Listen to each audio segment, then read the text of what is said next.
Bonjour, donc je m'appelle Charles-Martin Kroum. Je suis professeur à l'école de psychologues praticiens de Paris. Je dirige l'équipe de recherche, vulnérabilité, capacité, rétablissement. J'ai un parcours un peu biscornu. J'ai été professeur d'éducation physique et sportive. Ensuite, j'ai fait une thèse. Je me suis intéressé à la résilience. Ensuite, j'ai fait une habilitation à diriger les recherches en psychologie de la santé. Et je m'intéresse à la psychologie positive, je m'intéresse aux ressources. Ce qui fédère mes travaux, c'est tout ce qui touche à l'éducation à l'école, bien sûr, mais aussi l'éducation thérapeutique, l'éducation managériale, l'éducation vraiment dans son aspect le plus large. Merci beaucoup. Quels sont les enjeux pour le laboratoire de l'EPP ?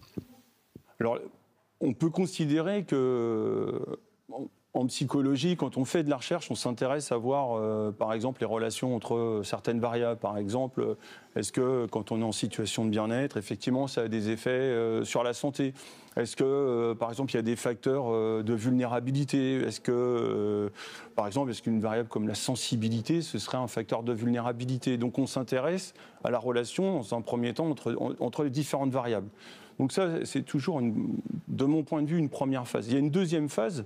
Imaginons, on sait que quelqu'un qui est très fortement sensible, c'est quelqu'un qui présente un facteur de vulnérabilité. Quand il est dans un environnement qu'il perçoit comme étant toxique, alors potentiellement, on va pouvoir développer des interventions. Ça, c'est un deuxième temps dans la recherche, donc le développement des interventions. Puis après, il y a un troisième temps. Ce troisième temps, c'est l'évaluation de l'efficacité de l'intervention. Et là, à nouveau, il y a différentes choses. C'est est-ce qu'il y a des effets, oui ou non ? Ça, c'est une première chose. Est-ce que les effets de l'intervention vont perdurer dans le temps ? Ça, c'est une deuxième question qui est extrêmement importante. Et puis enfin, une troisième question importante, c'est quelle est la plus-value par rapport à l'existant ? Et du coup, l'ensemble de ces travaux-là, leur vocation, c'est d'infuser dans la formation des enseignants. Et donc, c'est bien la vocation de notre équipe à l'école, vraiment chaque année, au fur et à mesure des publications, au fur et à mesure des travaux qui sortent, au fur et à mesure des résultats des recherches, on va proposer, on va donner aux étudiants les choses qui sont vraiment à la pointe. Donc, on garde bien sûr l'existant et puis au fur et à mesure, on apporte des choses qui sont innovantes. Merci. Que représentent pour toi les 70 ans de l'EPP ?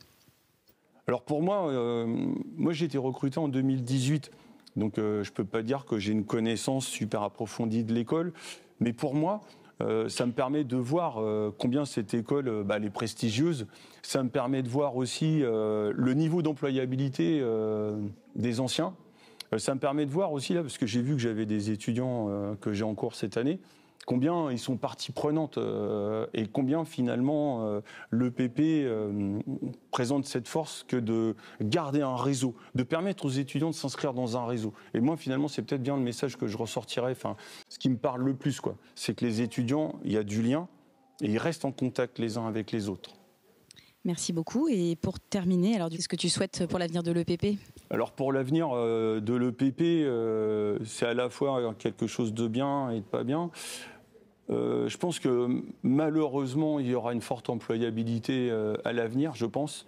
D'une part, parce qu'on ne connaît pas les effets collatéraux des phases qu'il y a eu de Covid, toutes ces interrogations que ça a suscité chez des jeunes, tous ces jeunes qui ont été quand même en première ligne parce qu'ils n'ont pas encore vraiment développé leurs ressources, ils n'ont pas forcément pu les éprouver. Donc malheureusement, forte employabilité. Et puis là, on voit qu'avec à nouveau le conflit qui est à l'heure actuelle en Ukraine, ça pose aussi pas mal de questions chez des personnes. Et quand je vois là cet après-midi, il y aura une intervention et ce sera dans la suite de Jacques Arène, donc le futur directeur, Christian Hellon, qui va s'intéresser aux différents âges de la vie. Différents âges de la vie avec la prise en charge aussi de ces personnes-là. Et dans ces personnes-là, des personnes qui ont vécu la Seconde Guerre mondiale et qui finalement, à travers ce conflit actuel, sont reprojetées dans quelque chose qui date quand même d'il y a un certain temps, que moi j'ai la chance de ne pas avoir vécu. Et pour le coup, là à nouveau, des choses sans doute à explorer. Au final, je pense que l'EPP a de très beaux jours devant elle et je pense que pour les étudiants, il y aura aussi derrière les études, au-delà des études, une forte employabilité et du travail. Merci beaucoup Charles. C'est un plaisir.